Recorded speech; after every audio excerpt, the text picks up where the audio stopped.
नमस्कार खुलुमबाय welcome to our channel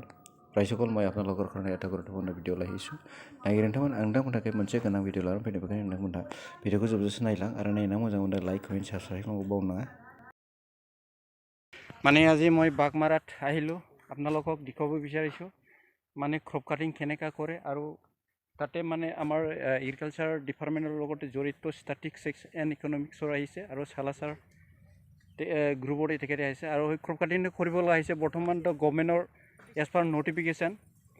মানে কিমানখিনি মানে বিঘা প্ৰতি মানে প্ৰডাকশ্যনটো হয় সেইখিনি লাগে আৰু সেইটো মানে বৰ্তমান যিটো ষ্টেটিক্সৰ যিটো হয় সেইটো বেছ কৰি পেলাইহে আমাৰ মুঠতে নৰ্থ ইষ্ট বা অসম বা আমাৰ বিজনী অঞ্চলৰ মানে প্ৰডাকশ্যন ৰেটটো মানে ওলাব পৰা যায় প্ৰথমে মই মোৰ লগত মজুত দুইজন মান্য ব্যক্তি আছে এখেতক মই পৰিচয় দিবলৈ বিচাৰিছোঁ সালাচাৰ কোম্পানীৰ বিজু দাস ডাঙৰীয়া বিজু দাস মই সালাচাৰ ৱেডাৰ এণ্ড ক্লাইমেট প্ৰাইভেট লিমিটেডৰ পৰা আহিছোঁ মই আজি এই ক্ৰপ কাটিঙৰ এক্সপেৰিমেণ্টৰ গোটেই ডিটেইলছ ল'ব আহিছোঁ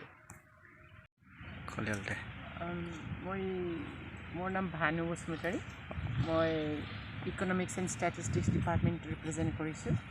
আজি এইটো দিনত আমি মানিকপুৰ ব্লকৰ আণ্ডাৰত বিজনেছ সাব ডিভিজনৰ বাগমাৰা গাঁৱত ক্ৰপ কাটিঙৰ এক্সপেৰিমেণ্ট আহিছোঁ এইটো ফচল বীমা যোজনাৰ জড়িত এতিয়া ক্ৰপ কাটিংটো চলি আছে আমাৰ কৃষকে ক্ৰপ কাটিংটো কৰি আছে একচুৱেলি তাতে এজন কৃষকে জোখমাপ কৰি পেলাই ধান কাটি আছে 5x5 মুঠতে তাতে টেকনিকেলি একটা কথা আছে 5 মিটাৰ বাই 5 মিটাৰ সেইখিনি মানে এৰিয়াটোলৈ মানে তাতে কাটা হৈছে ঠিক আছে এতিয়া মানে এঠাই বাকি আছে মানে আমি সম্পূৰ্ণ কাটাৰ পিছত বোজাটো গোটা কৰিম এক গোট কৰি পেলাই এইটো খুবোৱাৰ পিছত কিমান ওজন হয় কিনি আমি ওলাম এতিয়া মই ধান কাটাৰ শেষ হোৱাৰ আগত মালিকজনৰ আগত মই কেইটামান কথা জানিবলৈ বিচাৰিম তাৰ নাম হৈছে দেৱেন্দ্ৰ ৰায় আৰু মই এগ্ৰিকালচাৰ ডিপাৰ্টমেণ্টৰ কৃষি সম্প্ৰসাৰণ সহায়ক হৈ কেইটামান তথ্য জানিব বিচাৰোঁ যে আপোনাৰ সেই ৰঞ্জিত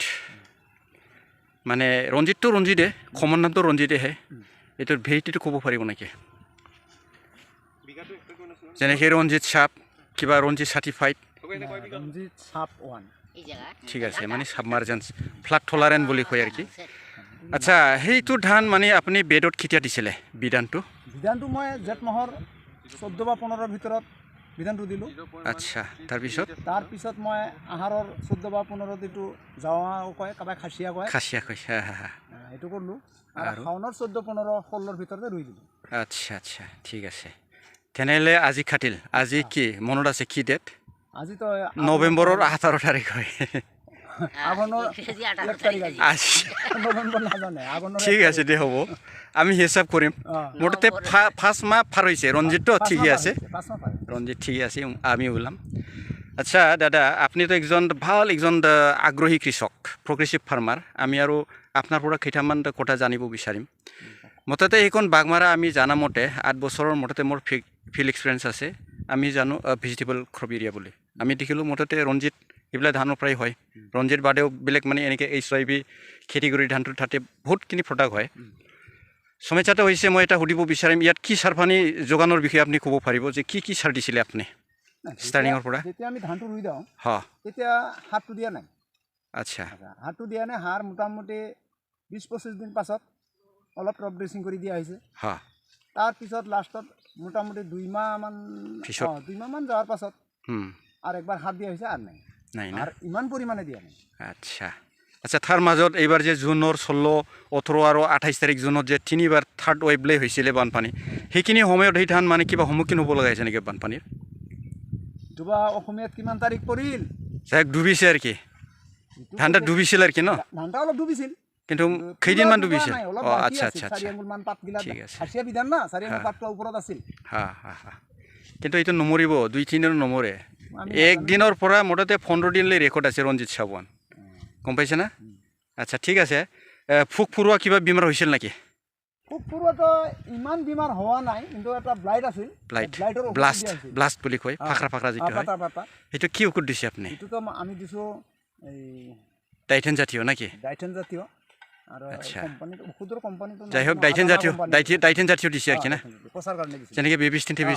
এই ধৰণেৰে আৰু বেলেগ ফুক ফুৰোৱা কিবা ইম্পেক্টেশ্যন তো গান্ধী চান্ধি অলপ দিয়া হৈছে গান্ধীৰ কাৰণে গান্ধী দিয়া হৈছে আৰু দিয়া হোৱা নাই গান্ধীৰ ঔষধ দিছে নেকি ঔষধ আপুনি দিছোঁ আচ্ছা ঠিক আছে মানে আপোনাৰ কাৰণে গান্ধী ফুক হৈছে আৰু কি না তাৰপিছত আৰু নাই নাই নাই আচ্ছা ঠিক আছে তেনেহ'লে আপুনি কিমান আশা কৰিব পাৰে এইটো প্ৰডাকশ্যনটো প্ৰডাকশ্যনটো যদি লাইটটো নাহিল হয় তেনেহ'লেতো মোটামুটি 15 পাৰ হ'ল বৰ্তমান এতিয়া কিমান আশা এইটো কিমান হ'ব 10ৰ পৰা 12-13 হ'ব ঠিকে আছে আপুনি কেই বিঘা কৰিছিলে তাতে এইটোতো আমাৰ 3 বিঘা আছে 3 বিঘা টোটেল আচ্ছা হ'ব যেনিবা 3 বিঘা আচ্ছা থপ ড্ৰেছিং যে কৈছে আপুনি কি থপ ড্ৰেছিঙত কি বস্তু দিছিলে আপুনি টপ ড্ৰেছিংটো পহেলাতে আমি যেনিবা অলপ ইউৰিয়া আৰু অলপ পটাছে দিলোঁ তাৰপিছত যিটো দিলোঁ তাতে অলপ পটাছো দিছোঁ ইউৰিয়া দিছোঁ অলপ DAP লগত মিহলাই টোটেল DAP কেই কেজি দিছে 3 বিঘাত এটা দিয়া হ'ল টোটাল DAP 3 বিঘাত দিয়া হৈছে 15ৰ পৰা 16-17 কেজি এইটো বস্তাত আনোতো এইটো জোখা নাই ঠিক আছে আৰু পটাছটো দুইবাৰে দিয়া হৈছে 30 কেজি টোটেল ঠিকে আছে মানে পটাছ দিলে দ্ৰটৰ পৰা মানে খৰাঙৰ পৰা বাচে ঠিক আছে দাদা अभी वो कटा हुआ जो धान खेत का बोझा है वो अपने आंगन में घर के आंगन में लाया है इकट्ठा करके उसको थ्रेशिंग किया गया है और सालासर ग्रुप का साहब ने जो वो डेट हिसाब किया गया है तो इसके हिसाब से जो फार्मर ने डबल रिप्रेजेंटेशन जो किया गया जो बात बोला है तो 170 डेज क्रॉप ड्यूरेशन निकला है क्योंकि पेस में 12 ही हुआ था और रिप्रेजेंटेशन जो करता है तो ड्यूरेशन थोड़ा ज़्यादा होता है तो अभी वो सोचने का बात है रिट्रांसप्लांटेशन डबल होने के कारण 170 डेज मतलब 13 डेज ज़्यादा हुआ है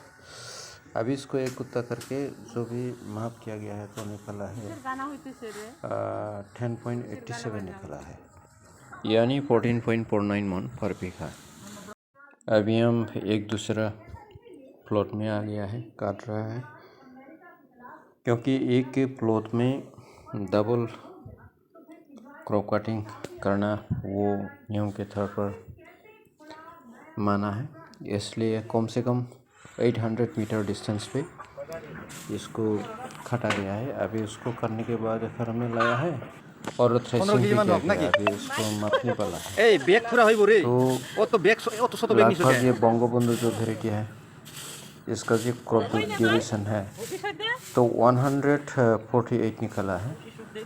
तो ये जो धान का जो भी शेयर है पहले जो भी जोतना किया है इससे थोड़ा ज़्यादा निकालने वाला है हमारे अंदर से क्योंकि इसका जो भी सीड्स का जो भी क्वालिटी बहुत शानदार है छाप है और अभी देखते हैं क्या होता है चुकमाप करने के बाद कितने मिलते हैं हिसाब से कम तो 11 केजी के ज़्यादा होने ही वाला है। तो अभी देखते हैं क्या होता है। अभी हमारा सालासर कंपनी का जो भी है वो विनिंग मशीन निकाला है तो अभी इसको फिटिंग किया गया है। तो अभी इसको कितना रेट होता है हम देखते हैं। एडजस्ट कर रहा है कोई सेकेंड वीक के बाद इसका रिजल्ट आ जाएगा। हाँ 11.35 निकला यानी 15.13 मन per week. Guys thank you for watching see you again next video.